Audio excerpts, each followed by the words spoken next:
Hey, your old flip phone just texted you. It says it wants to move out of your sock drawer. Moving on, we've got Proposition 2, which is a lot more controversial. That's that taser proposition that we've been hearing so much about. At 11 o'clock this morning, Governor Nixon, among others, will be at the former AP plant to open the new plant. You can see the flicker of some red lights on those buses. That means they are starting now. Many domestic assaults go unreported because people want to, quote, keep it in the family, or they just don't want to get involved in other people's problems. They're saying hopeful. Ed Robb's group says they think they run a stronger ad campaign in the air and on the ground, but as of now, it's anyone's game. The toy drive has collected upwards of $1,200 to $1,500, all of which goes towards buying toys for needy kids ages 14 and under in Columbia. But as of now, get this, they haven't even raised half of that amount. Rusty Middlebrooks wakes up every morning to his own Garden of Eden.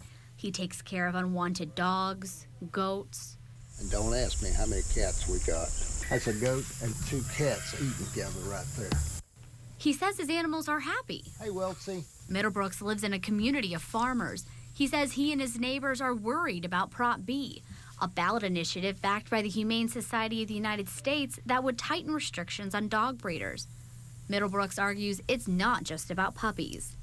The Humane Society wants to get their fingers in the door on all animals and everything else. And he's not alone. These people are snake oil salesmen. They will say and do anything to tug at your heart.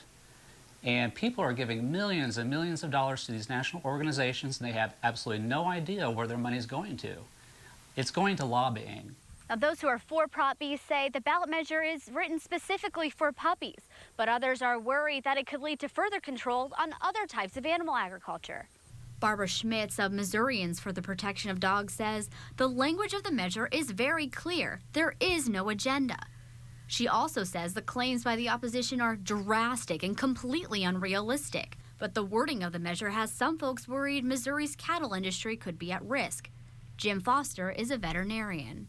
It defines a pet as meaning any domesticated animal in or near a household.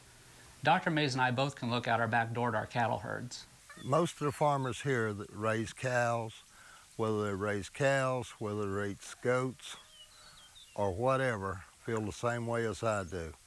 Because it's nobody's business, because we're here to protect our animals and take care of them.